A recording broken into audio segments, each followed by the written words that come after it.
दिवाली का त्योहार अब करीब है। दिवाली को देवी लक्ष्मी का त्योहार भी माना जाता है और इसीलिए इस दिन मां लक्ष्मी की पूजा की जाती है। रुपए, पैसे और समृद्धि को लक्ष्मी का रूप माना जाता है। आपने इस लक्ष्मी यानी पैसे के कई रूप देखे होंगे अभी तक, जैसे भारतीय रुपए, अमेरिकी डॉलर्स, ब्रिटिश पाउंड, जापानी येन और यूरोप का यूरो।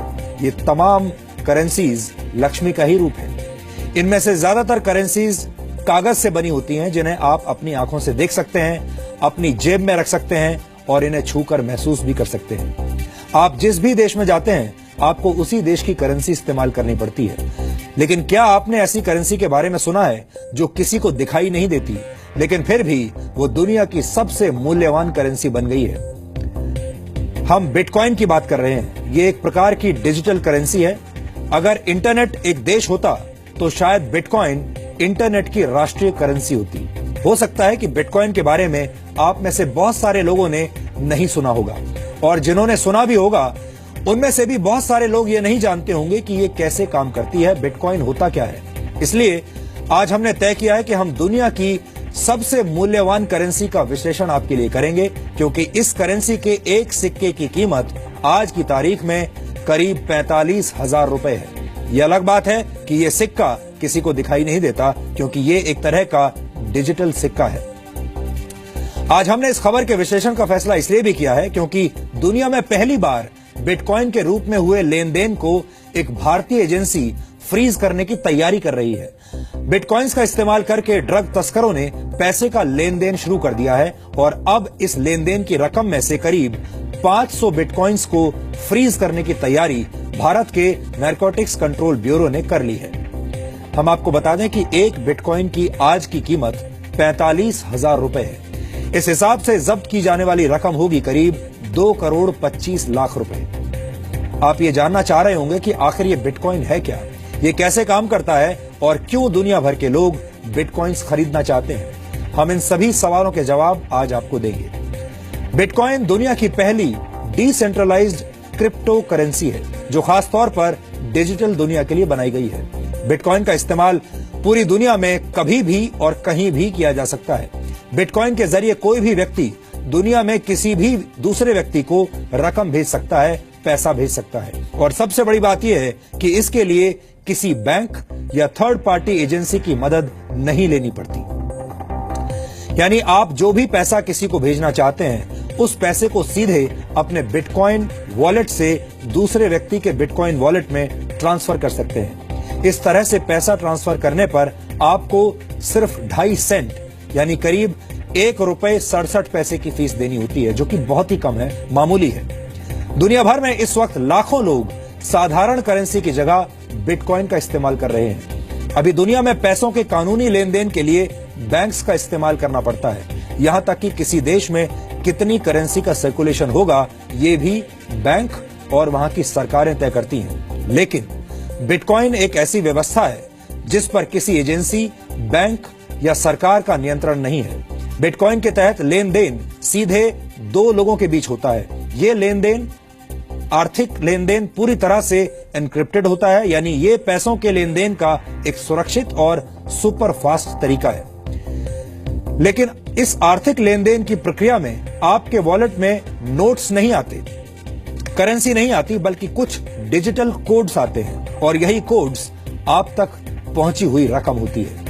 अब आपको बताते हैं कि बिटकॉइन की अर्थव्यवस्था कैसे काम करती है। 5 वर्ष पहले तक एक बिटकॉइन सिर्फ 6 रुपए का था, लेकिन आज एक बिटकॉइन 45,000 रुपए का हो गया है। बिटकॉइन की शुरुआत आज से 7 वर्ष पहले 3 जनवरी 2009 को सतोशी नाकामोतो नाम के एक प्रोग्रामर ने की थी। लेकिन हम आपको बता दें कि सतोशी नाकामोतो कौन है, ये आज तक किसी को नहीं पता। हालांकि अलग अलग वक्त पर अलग अलग लोग सतोशी नाकामोतो होने का दावा करते रहे हैं, लेकिन बिटकॉइन के असली जनक के बारे में अभी भी किसी के पास कोई पुख्ता जानकारी नहीं है। सतोशी नाकामोतो ने जब बिटकॉइन की शुरुआत की थी, तब उनका मकसद इसे करेंसी में बदलना नहीं था, बल्कि ऐसा सिर्फ ये साबित करने के लिए किया गया था कि बिना किसी थर्ड पार्टी की मदद के भी आर्थिक लेन देन किया जा सकता है, यानी ये सीधे 2 लोगों के बीच भी संभव है। 22 मई 2010 को पहली बार एक पिज्जा के बदले 10,000 बिटकॉइन देने की पेशकश की गई थी। यानी तब एक बिटकॉइन की कीमत सिर्फ 10 सेंट थी या 10 सेंट से भी कम थी। लेकिन आज बिटकॉइन की कीमत कई हजार गुना बढ़ चुकी है। बिटकॉइन के प्रचलन में आने के बाद ज्यादा से ज्यादा लोग अब इसे खरीदने की कोशिश करने लगे हैं और बिटकॉइन की कीमत लगातार बढ़ती जा रही है।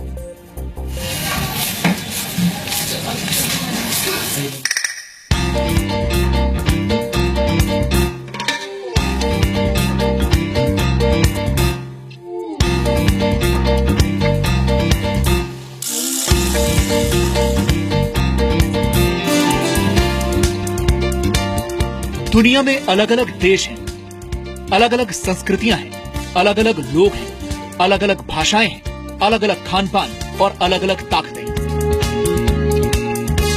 लेकिन पूरी दुनिया में एक चीज ऐसी है जो आपस में सबको जोड़ती है और वो चीज है पैसा।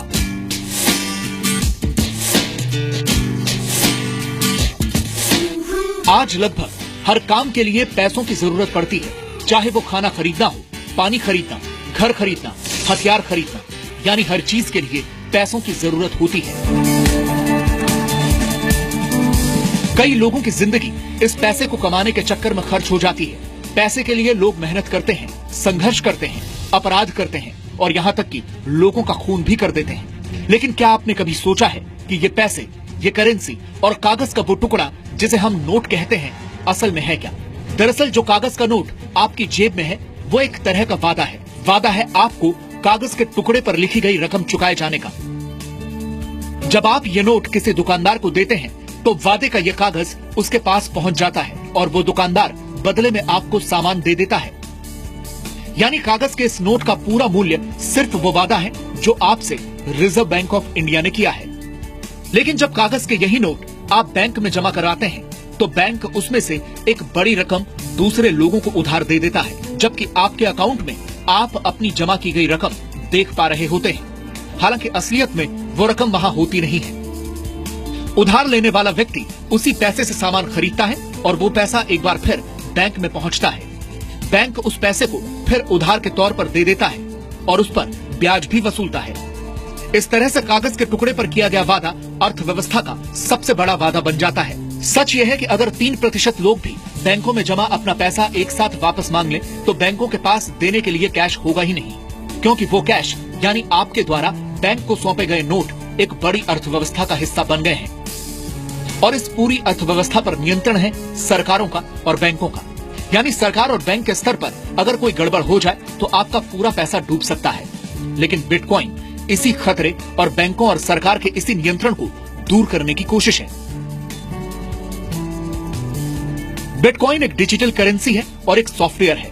बिटकॉइन इंटरनेट की दुनिया से जुड़े कंप्यूटर्स के जरिए पेमेंट का नया तरीका है। बिटकॉइन एक ऐसी डिजिटल करेंसी है जो ओपन सोर्स सॉफ्टवेयर पर आधारित है, जिसका आविष्कार सतोशी नाकामोटो ने किया था। लेकिन आज दुनिया भर के हजारों प्रोग्रामर बिटकॉइन के फीचर्स को ज्यादा मजबूत और सुरक्षित बना रहे हैं। जब हम सामान्य तौर पर साधारण करेंसी का इस्तेमाल करते हैं तो इसकी देखरेख का जिम्मा बैंकों का होता है। यानी पैसा कहां से चलकर इनके पास पहुंचा, इसका पूरा रिकॉर्ड बैंक अपने पास रखते हैं और इसके बदले में बैंक फीस के रूप में अच्छी खासी रकम आपसे वसूलते हैं। और बिटकॉइन पैसों के लेन देन के बीच से बैंक और मिडिलमैन को हटाकर इसे ज्यादा तेज और सुरक्षित बना देता है। अब सवाल यह है कि एक डिजिटल करेंसी के साथ तो काफी छेड़छाड़ की जा सकती है या फिर फिल्मों की तरह इसकी पायरेसी भी हो सकती है। तो इसका जवाब है कि ऐसा संभव नहीं है, क्योंकि सतोशी नाकामोटो के आविष्कार की खासियत यह है कि बिटकॉइन आम लोगों के बीच बंटे ब्लॉकचेन में भेजा जाता है। जैसे बैंक आपके पैसे का हिसाब प्लस और माइनस में रखते हैं, वैसे ही ब्लॉकचेन में हर एक बिटकॉइन का हिसाब रखा जाता है। यानी दुनिया में कहीं भी और कभी भी हुए किसी भी बिटकॉइन ट्रांजैक्शन का हिसाब हमेशा ब्लॉकचेन में मौजूद रहता है।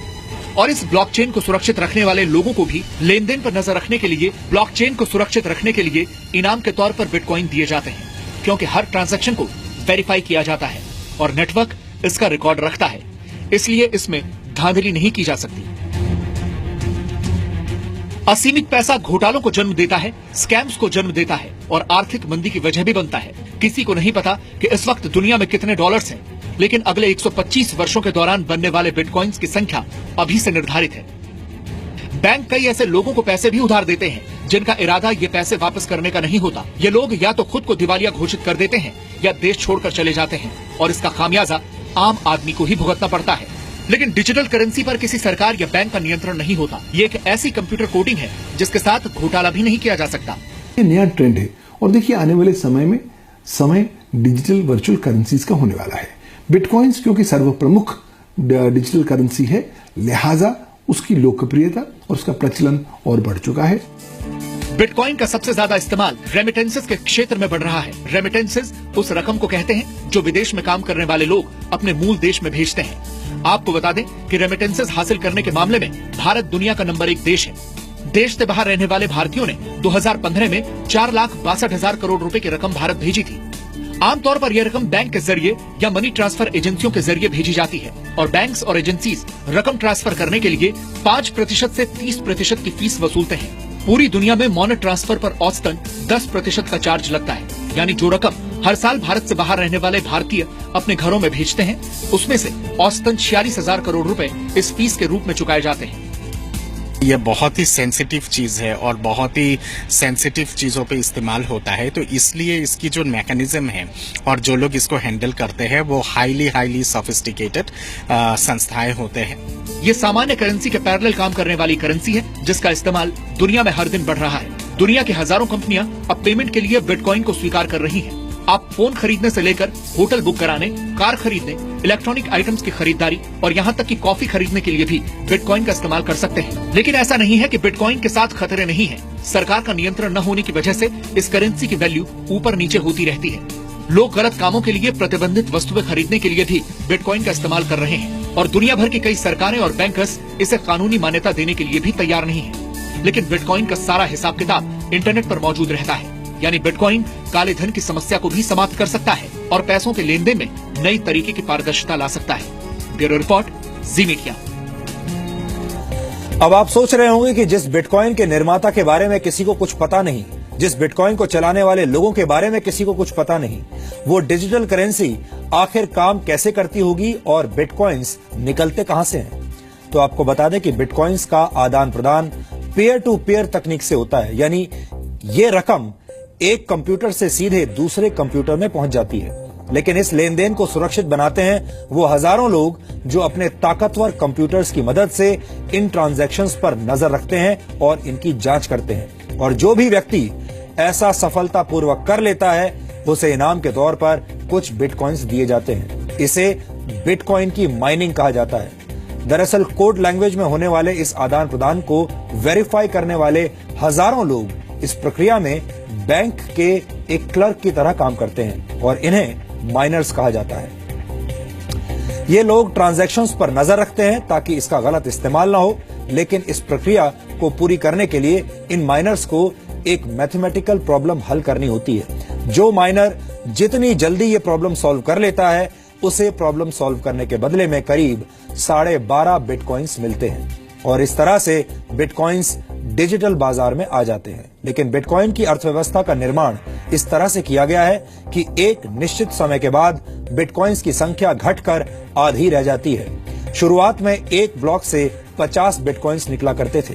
प्रति ब्लॉक बिटकॉइंस की संख्या हर 4 वर्ष में घटकर आधी रह जाती है। इसलिए आज से 125 वर्षों के बाद यानी सन 2140 तक नए बिटकॉइंस का निर्माण बिल्कुल बंद हो जाएगा।